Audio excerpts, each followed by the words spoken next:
Hello everyone. Today we are going to discuss about the balance of payment and the exchange rate.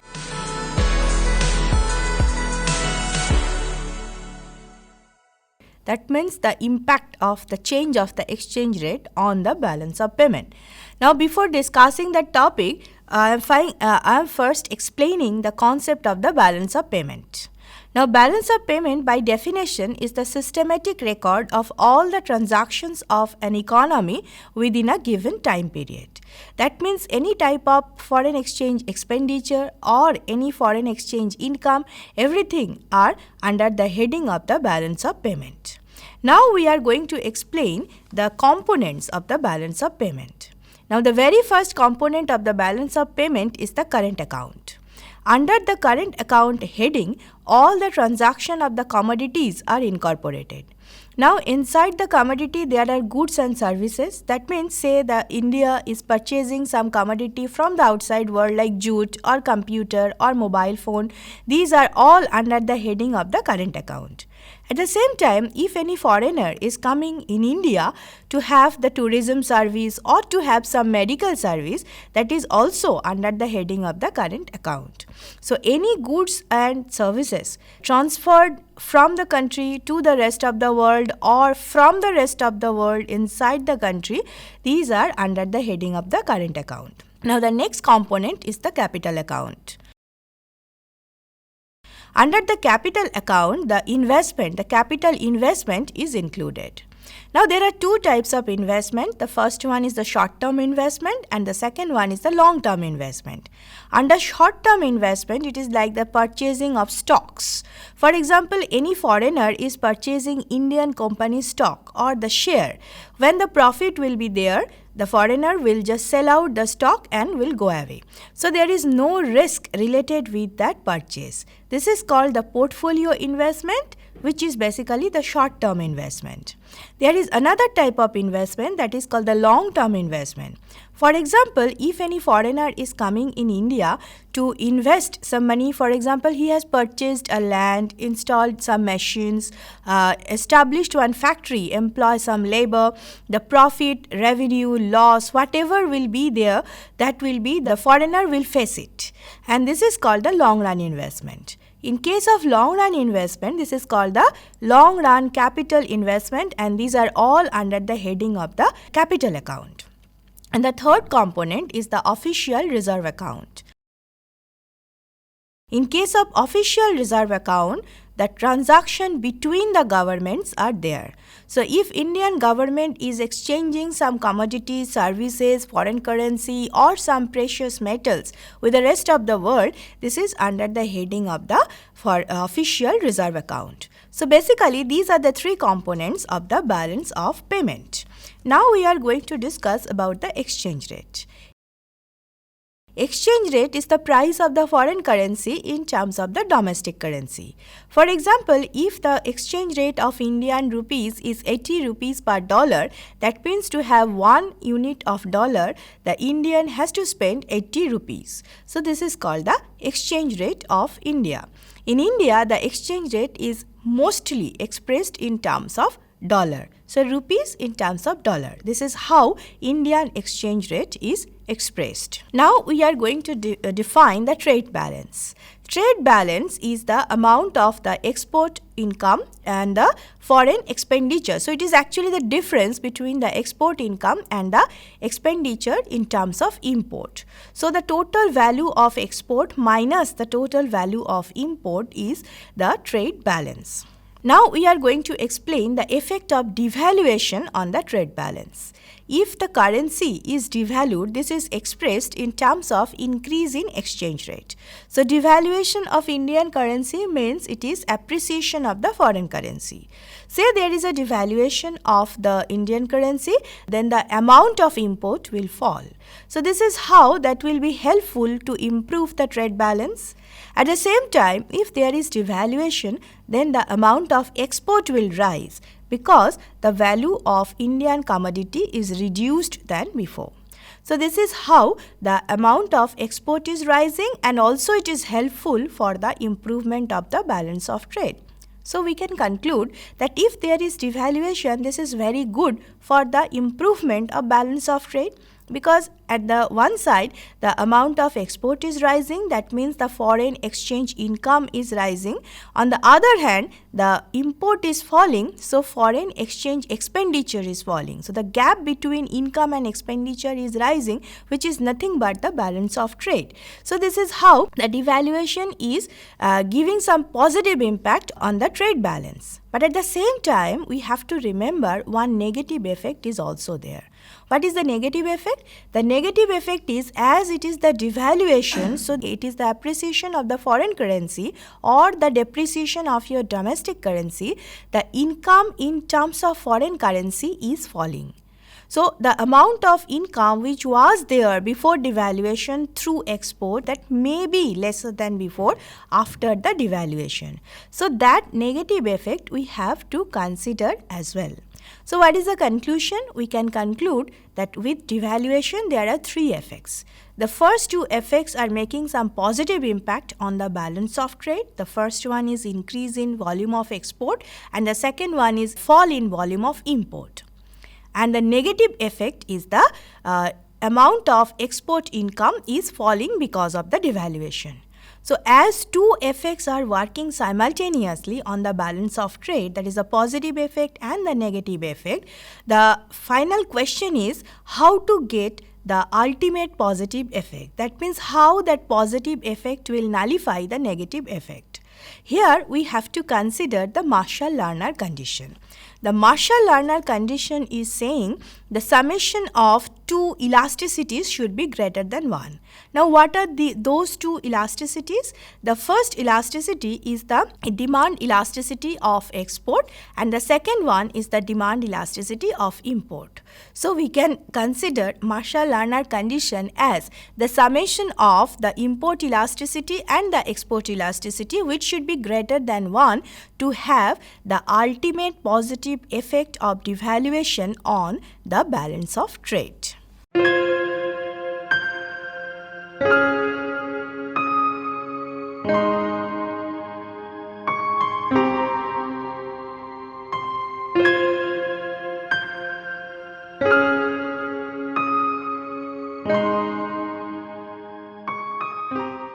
Now we are going to discuss the next important topic, that is the J-curve.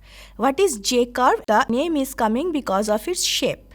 The shape of the curve is J. What the curve is showing? The curve is showing the relation between the amount of trade balance and the time. So on the horizontal axis we will measure time, and on the vertical axis we will measure the trade balance. Apparently, it can be said that when there is devaluation, the trade balance will improve if there is Marshall-Lerner condition. So if we accept Marshall-Lerner condition, if you consider that yes, there is Marshall-Lerner condition, then and there is devaluation, then we can conclude that yes, then trade balance will improve. But in the real life, we can see that trade balance will improve over the time. So it will take some time. Why? The reason is, first of all, there is a lack of information. When the devaluation is happening and when that information is going to the importer, there is a gap. So this is how the information is going after some time. At the same time, we have to consider there is a contract. So the contract period should be maintained. When the new contract will be there, the devaluation effect will be reflected there. So this is the second point. And the third point is, even if there is contract, to produce the new sort of commodity, some time is required. And finally, we have to remember the transaction cost is high, and this is how the J-curve is showing the apparently negative impact of trade balance. So here we can see the diagram where on the horizontal axis we are measuring the time, and on the vertical axis we are measuring the trade balance. At the 0 time, say there is devaluation, trade balance is still negative. Over the time it is rising, and after a certain time we will get the positive trade balance. So look at the shape of the curve, it is like a J, and that is why the J curve, that is how the J curve is showing the relation of the time with the trade balance during devaluation. Now we are going to explain the trade balance under fixed exchange rate and the flexible exchange rate. So as we have divided the remaining discussion in two parts, let me first explain the first part, that is how the trade balance will be affected because of the fiscal expansion or monetary expansion at the time of fixed exchange rate. From the national income identity, we know that C plus S plus T is equal to C plus I plus G plus X minus M, where all those values are taking their normal notations. So if you eliminate that C from both sides, so we can say S plus T minus G minus I is equal to X minus M. Now what is S? S is the private saving. Now in the bracket, we have T minus G. T is the income of the government, G is the expenditure of the government. So T minus G is the government saving. So we have private saving plus government saving. The sum total is called the national saving, represented by NS. So what we can say, in our left hand side we have NS minus I, and in our right hand side we have X minus M.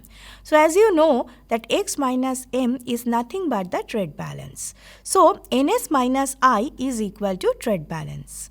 We are going to draw these two lines in our next diagram when the output level is rising. So if output, which is represented by Y, is rising, then obviously this is something making some positive impact on our national savings. So the national savings will also rise. As investment is considered as autonomous, so NS minus I should rise. And this is why in our next diagram, we can see that NS minus I curve is positively sloped.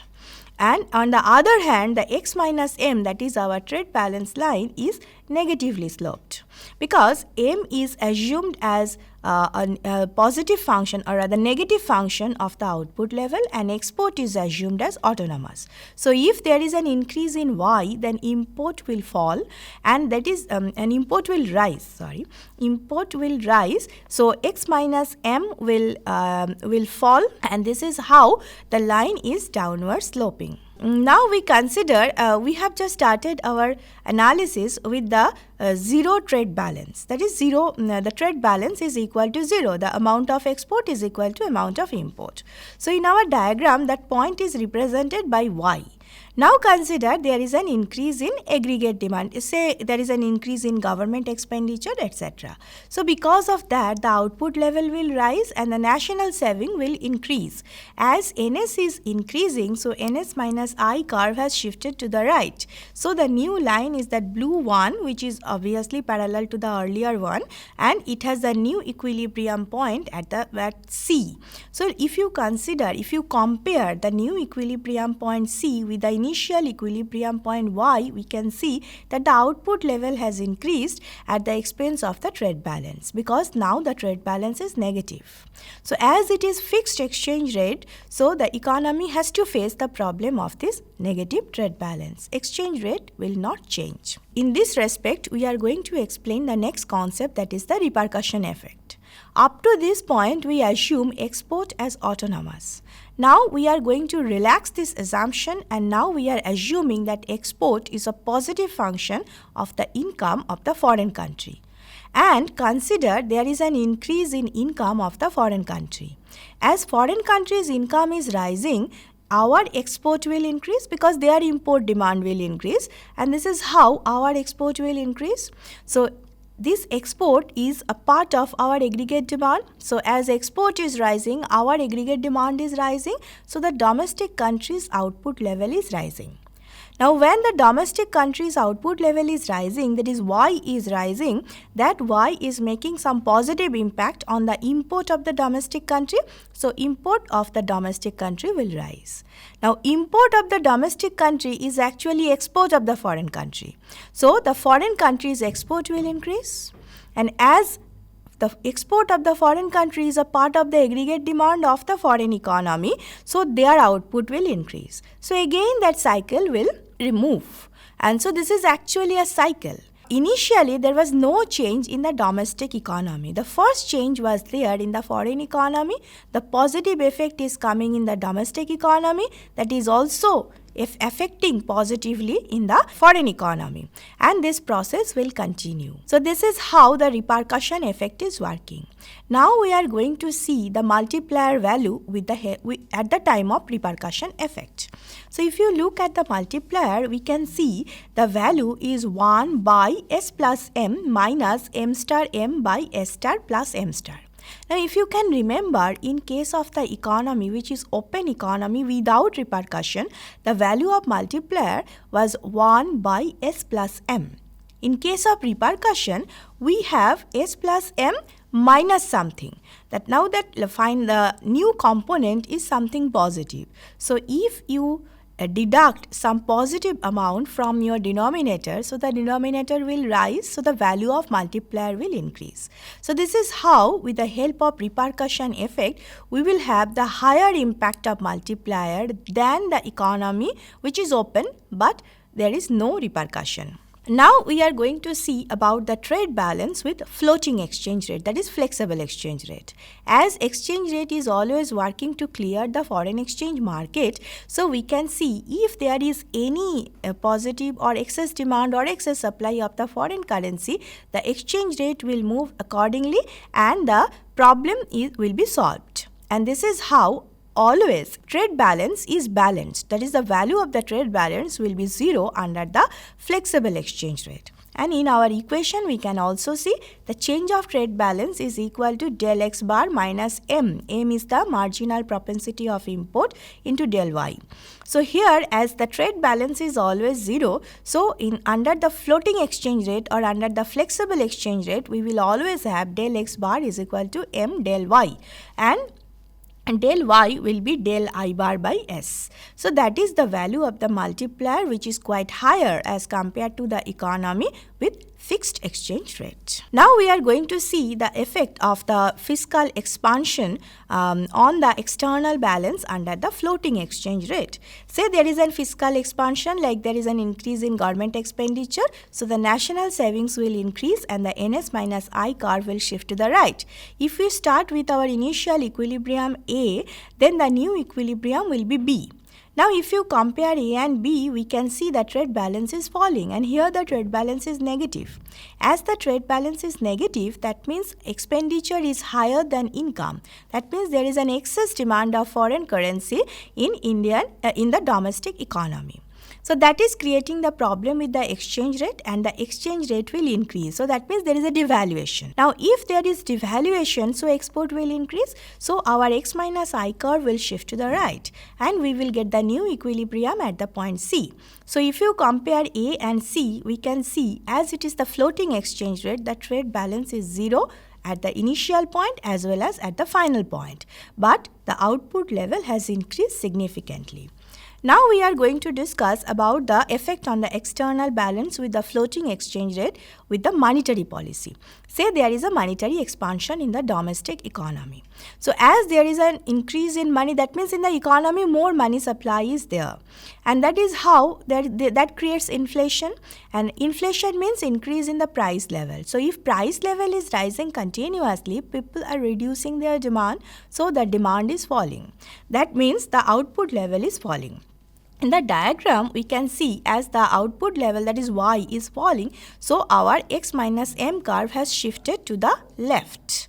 And this is how we are getting the negative trade balance. And as it is the floating exchange rate with the negative trade balance, we have increase in the exchange rate.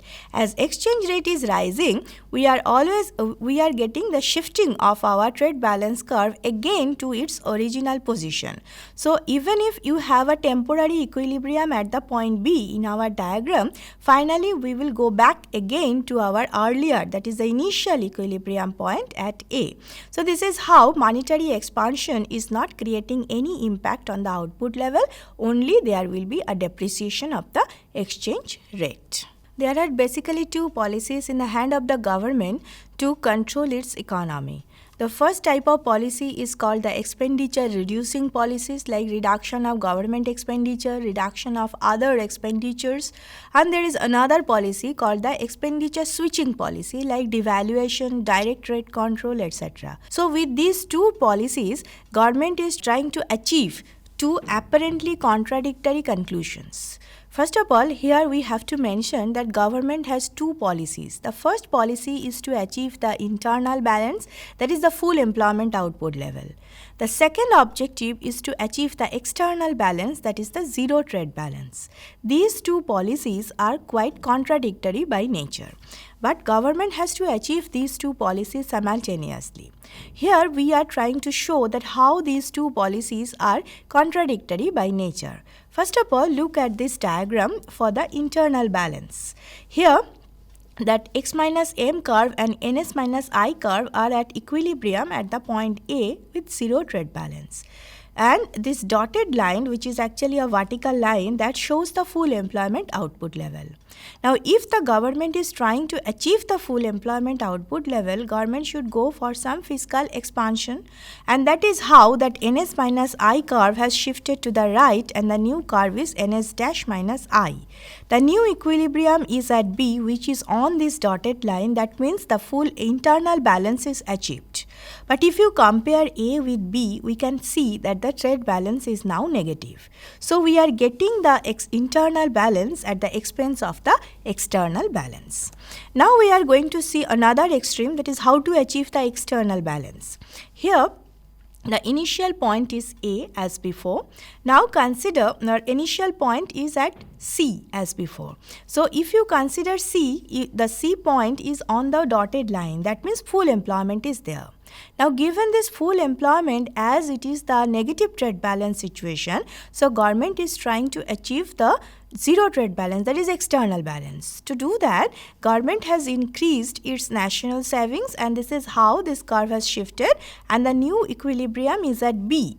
So B is on the horizontal line, so the zero trade balance is achieved, but this point is something beyond the capacity of the full employment level. So this is something excess demand. So internal balance is not there when the objective is to achieve the external balance. So I think we can understand that if government wants to achieve one equality, that is either internal or external balance, another equality has to be sacrificed. Now we are going to see the policy combination to attain the external balance. Here, first of all, the initial equilibrium point is A. Now A is giving us both internal and external balance. Given that, say there is an increase in fiscal indicators like increase in government expenditure, and this is how that ns minus I curve has shifted to the right. So we have the new equilibrium point B.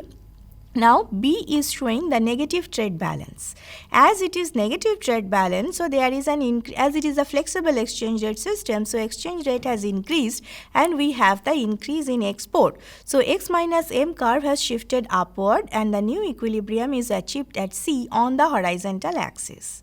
So the increase in G and increase in exchange rate both are there to have our external balance again. So if you represent this line on the horizontal axis, we can see we are measuring government expenditure on the horizontal axis and the exchange rate on the vertical axis. So as we have already discussed, to have the external balance, if there is an increase in G, exchange rate should also increase. That means devaluation is must to have the external balance. So both these variables are going to the same direction to achieve the external balance. That is why the line BB in our diagram is showing the external balance. So any point on this line is showing the external balance. Now if the economy is not on this line, say the economy is at the point S. So S is something below that BB line. So at this point exchange rate should increase to achieve BB. Similarly, if the economy is at P, so it is also not at the external balance situation.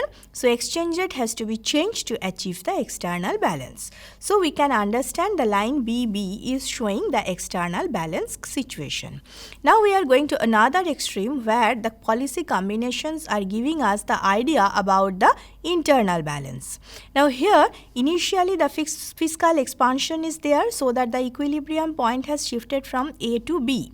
Now as B is something beyond the full employment output, so there is an appreciation of the exchange rate, that is is exchange rate is reduced. So this is how the x minus m curve has shifted inward and the new equilibrium is at C.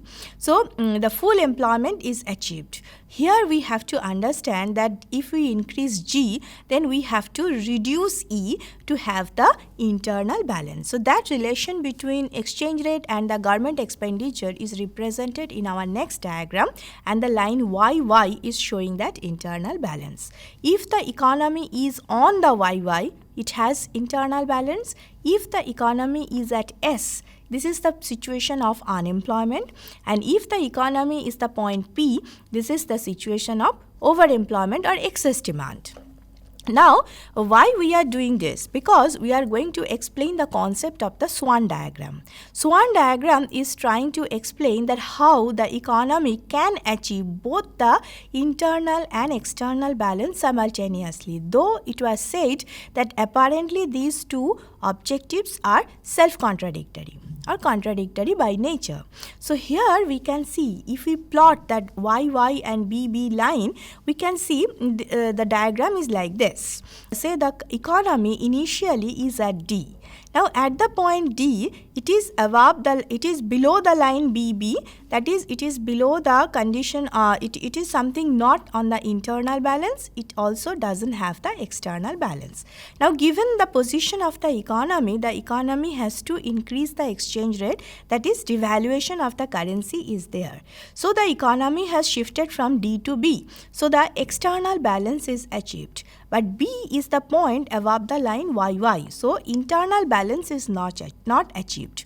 Now as there is excess demand at the point B, there is excess demand in the economy. So to reduce that excess demand, government has to reduce the fiscal indicators, like there is a reduction in G, and this is how the economy has shifted from B to A. Now as the economy is now at A, so internal balance is achieved but external balance is not. So to achieve the external balance, again the exchange rate has to be reduced and the economy has shifted from A to C. So if you look at the path of the movement of the economy from D to B, from B to A, from A to C, like this, so we can see the economy is over the time, the economy is trying to converge to the point E. So what is the speciality of E? At the point E, both internal and external balance lines are intersecting each other. So E is the ultimate goal of the economy. That means once the economy will arrive at E, both internal and external balance can be achieved. So this is how the Swan diagram is explaining how, with the different policy combinations of government expenditure and the exchange rate, the economy can achieve its both objectives, internal and external balance.